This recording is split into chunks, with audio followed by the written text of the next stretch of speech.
Vincent, how are you? I'm doing good. How are you? Vincent, this is your third time back? Second time, yeah. How's training going? Training's really hard. I've been here for about 3 weeks now, and the training's really starting to pick up.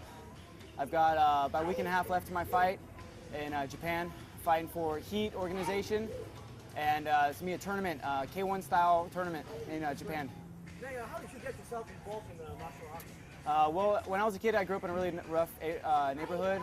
I was one of the only kids that was Caucasian. They got picked on a lot, and my dad put me in martial arts and boxing for self-defense. And it just kind of escalated and got harder and harder, and I just tried new things and did kickboxing, and then I came to Fairtex. Been doing Muay Thai for 2 years now. That's great. What do you think is the major difference between Muay Thai and other forms of martial arts? Well, Muay Thai is it's centered in a ring. It's a boxing. It's just like boxing. It's a fighting style, not just for discipline and for the martial art aspect of just being able to control your body and display beautiful techniques. It also takes that, and you actually are doing a real fight, and people really do get knocked out. And there's something about the sport that just draws in so many foreigners like myself, and we just love it. And how old were you when you first started Muay Thai? Muay Thai I've been doing for 2 years, but I was doing Thai boxing and variations of the sport without elbows or without knees. Kickboxing, yeah, for about 7 years now. So how many fights have you had so far? I've had 19 fights, and I lost 3 fights. That's good. And do you currently hold any titles? Not currently, but when I was an amateur in C class in California, I was the national champion in the U.S. for amateur. And which gym do you currently train back at home? I train out of Fairtex in Mountain View, and before that San Francisco, and I go back and forth.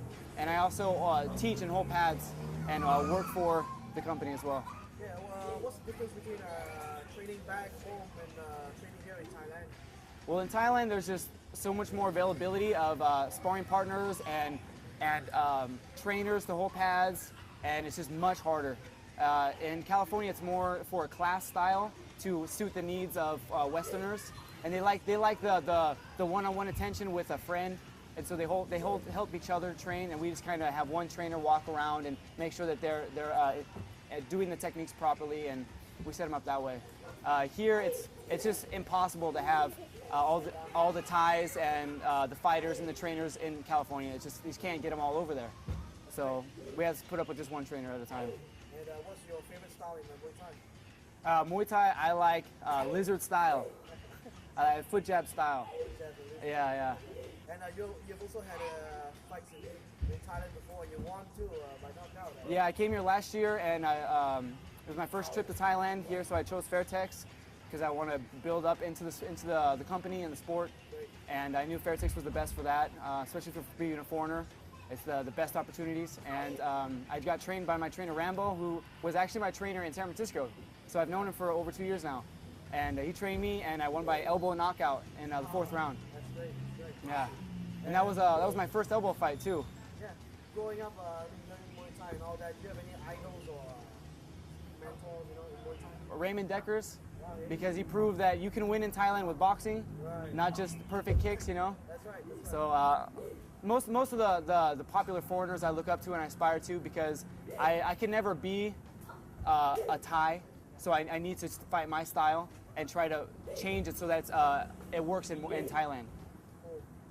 And is there anybody in particular that you would like to thank for your career and your achievements right now? Definitely, I would thank Mr. Wong for the opportunity to fight and for Fairtex and represent it, because there's a lot of really good fighters here, and they have I have a big name to live up to fighting with Fairtex. And I'd like to thank my boss, Anthony Lin, for giving me a really great opportunity in Japan, and Tien, yourself, for taking such good care of me. Just everyone in Fairtex, the whole family, they never can thank them enough. Okay, Nathan, could you please tell us a little bit about your upcoming fight? Well, I'm going to be fighting in Nagoya, Japan for Heat organization. It's their 7th tournament, and it's a mix of styles. They have MMA and Muay Thai all in a cage, and they alternate from MMA and Muay Thai fight. So it's really it brings a lot of different people into the to see the fights. And there's 4 people in my bracket, and my first opponent is a tough guy from Japan, a karate fighter named Yamamoto. And I've looked him up, and he's got some really fast kicks. He's really unorthodox for Muay Thai. So I'm going to have to keep my hands up and try to make sure I don't get caught with the crazy spinning kicks, you know. And after that, I'm not worried about it. I just want to get through my first fight, and that's all I'm going to think about right now. Well, Nate, all of us at Fairtex, so we wish you all the best in the future. Thank you very much for your time. Thank you very much.